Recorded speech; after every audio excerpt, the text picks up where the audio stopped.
J.D. Vance's public messaging has noticeably shifted, and many observers are asking why. Is this a natural evolution of a vice president adapting to new political realities, or part of a broader strategy inside the Republican Party?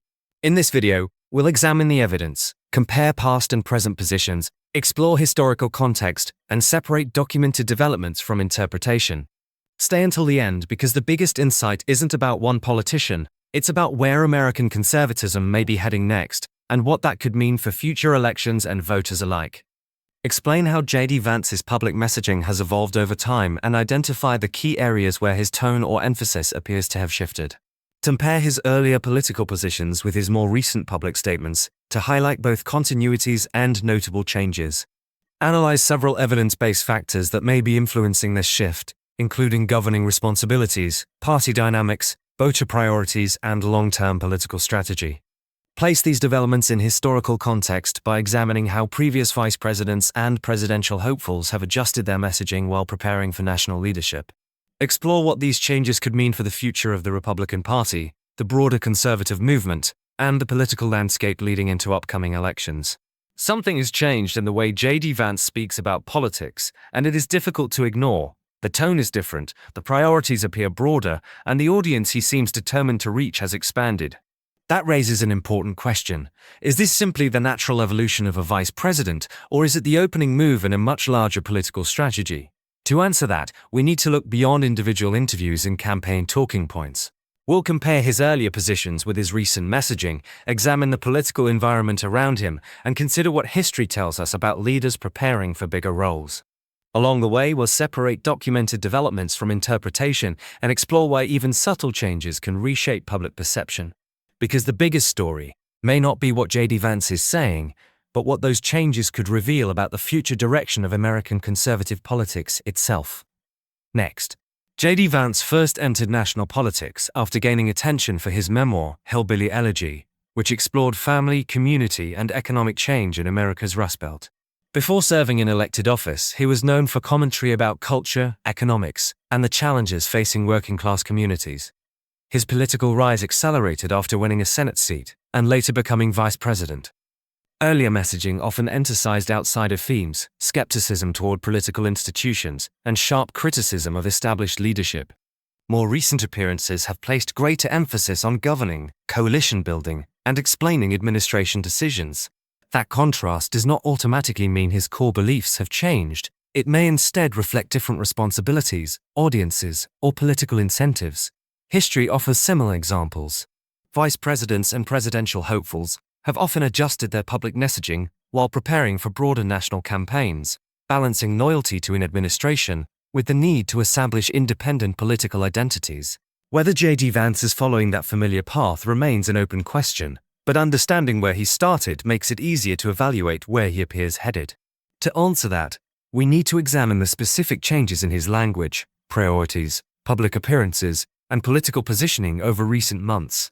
Beginning with the messages attracting the most attention today, recent interviews and public appearances show noticeable differences in how J.D. Vance frames major political issues.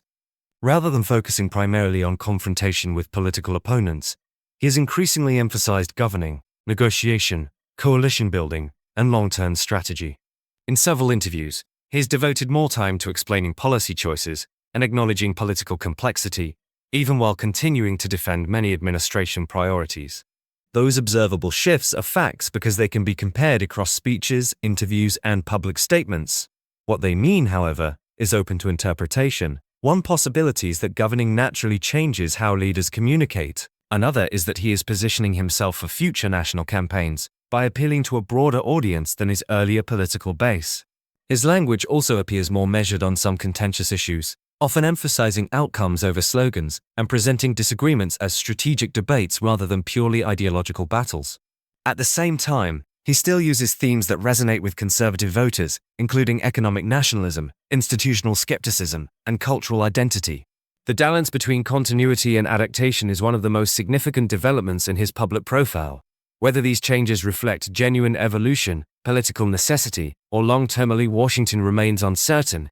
It's mine. Politicians often adjust their messaging as responsibilities change, but not every adjustment signals a deeper transformation.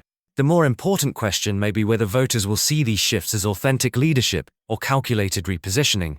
And that is exactly what we need to examine next, before drawing any firm conclusions about his political future and its broader implications. Several evidence-based explanations could account for these changes, and none should be treated as definitive without stronger evidence. First, election strategy may encourage broader messaging as potential national candidates seek support beyond their original base. Second, changing party dynamics inside the Republican coalition could reward leaders who appeal to multiple factions.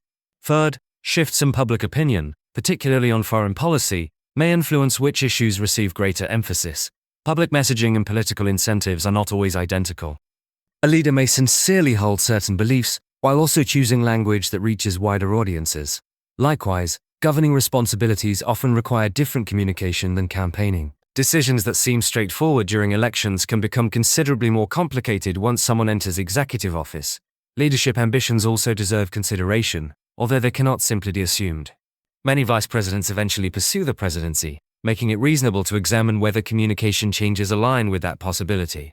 Yet personal conviction, institutional constraints, evolving events, and genuine policy reassessment could all play important roles. Ultimately, the available evidence supports careful analysis rather than definitive conclusions. The real question is not whether J.D. Vance has changed, but why those changes, if they exist, appear now, during a politically significant period. Answering that requires looking beyond speeches alone and examining how future decisions, alliances, policy priorities, and voter reactions develop. Those next developments may reveal whether today's messaging represents adaptation, lasting transformation, or something else entirely, which makes the broader political implications worth exploring before reaching any final judgment about his long-term trajectory ahead. Why this matters extends far beyond one politician. If J.D. Vance's messaging continues to evolve, Republicans may face important choices about the future direction of their coalition. Some voters may welcome a broader tone that seeks to unite different factions, while others may worry that core priorities are being diluted. Democrats, meanwhile, will likely evaluate whether these changes represent a genuine political shift or simply a strategic repositioning before future elections. For independent voters, the question may be less about ideology and more about credibility, consistency, and leadership under pressure.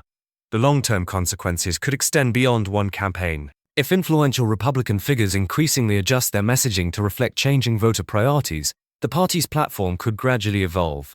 On the other hand, if voters perceive these changes as purely tactical, trust could become harder to earn.